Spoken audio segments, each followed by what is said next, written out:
So today's video is talking about articulation, which is the word we use for how you start, how you finish, and basically how you shape the notes you play on a wind instrument. In our particular example, we're talking about trumpet and trombone and baritone, the brass family of instruments. There are others as well, but those are the most common ones that we see in school situations.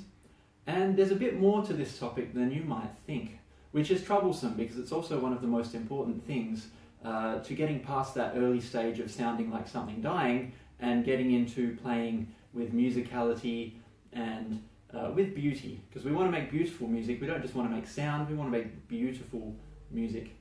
So what we have here is a bit of a diagram.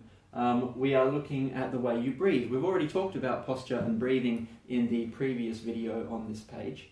What we have here though is a diagrammatic representation of this.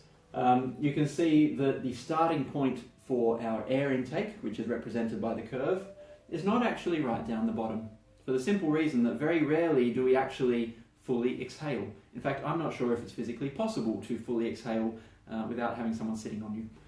So we're just using that as our baseline point for where you would normally say, I'm empty and it's time to fill up with air.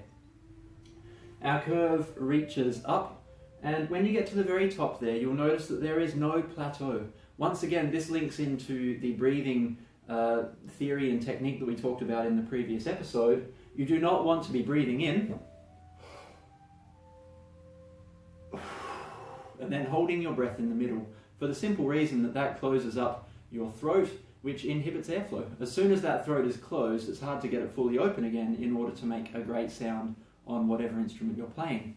So air comes in, air goes out, put an instrument in the way and it makes noise.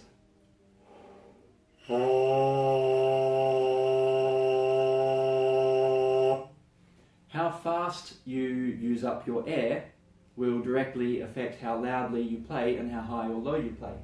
Fast air. Gentle, slow exhalation. Much softer sound.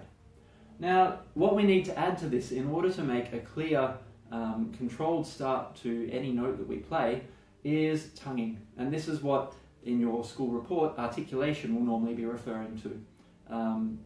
In order to start notes clearly, at the exact moment that you start exhaling and using your air to create a sound, your tongue needs to say t. Similar to as if you were saying the word to or ta. Different method books, depending on what book you're using, might represent it as to, T-O-O, might represent it as to, T-U, might represent it as ta, T-A, or T-A-A. There are lots of different variations. But the key thing is that the tip of your tongue is striking just in there, kind of where your top teeth meet your gums. There's a little ridge there. Tip of the tongue needs to be striking somewhere around there so that you get a sudden wave of air pressure when you want to pitch your note. So in this case, looking at our graph, you're going to want to put your tonguing right about there. You have filled up with air. You use your tongue to stop the air momentarily, and it is really about a split second of time, and then, bang, out comes fast, intense air that creates vibration of your lips and creates the sound. If you practice very hard, you can make the sound clearly without the tonguing.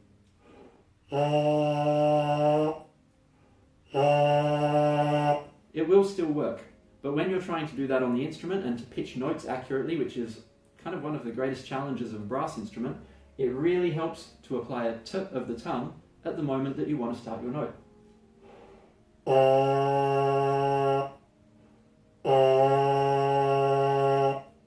And if you want to play a simple rhythm, for example, ta, ta, ti, ti, ta, then your tongue will be striking multiple times during the breath.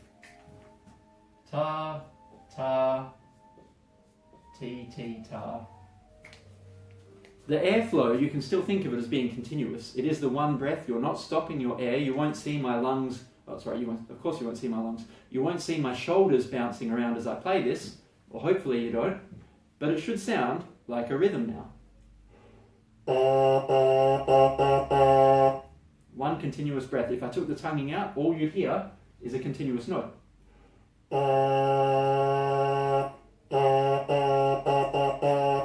that way, we get rhythm.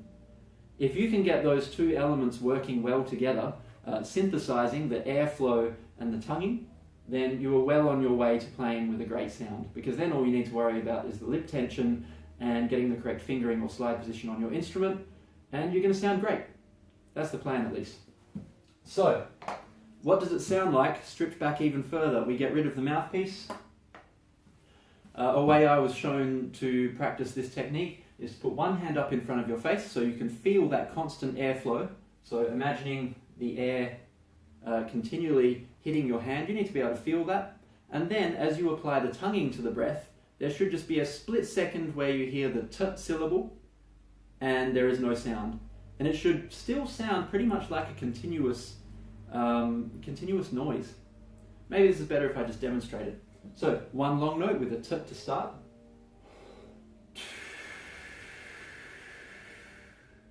Continuous airflow.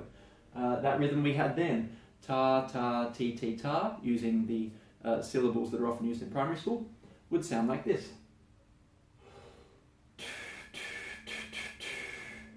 And again, so that you can see there is no gap in the airflow, it's just air comes in, air goes out.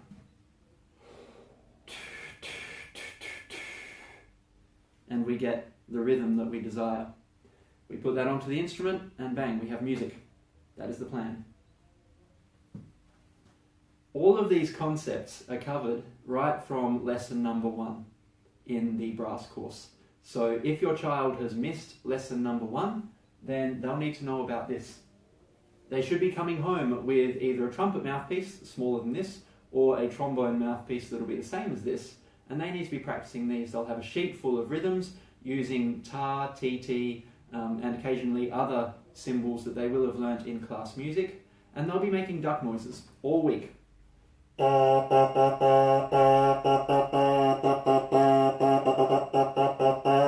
In fact, probably not the last one, that would be more complex than what they'll be reading, but that's pretty much how it goes. They might even be told to try and play songs, which involves them using their lips to tense and relax in order to change the pitch. And this is inherently accompanied by faster and slower air. For example, they might have to play Imperial March from Star Wars.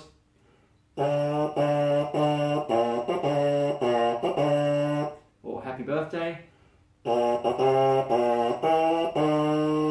And if they can make it sound anywhere near as accurate in pitch as what I just did then they are a champion. They will probably not sound like that at all. Your job as a parent is to be encouraging. Tell them that it's wonderful, and then in a few weeks' time, if they do their 6 days practice a week, they will actually be able to hit different notes. Sometimes it will take longer. You have been warned.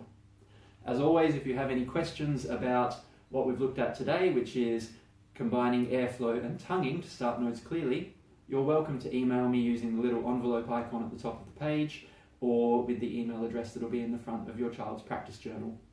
Thank you.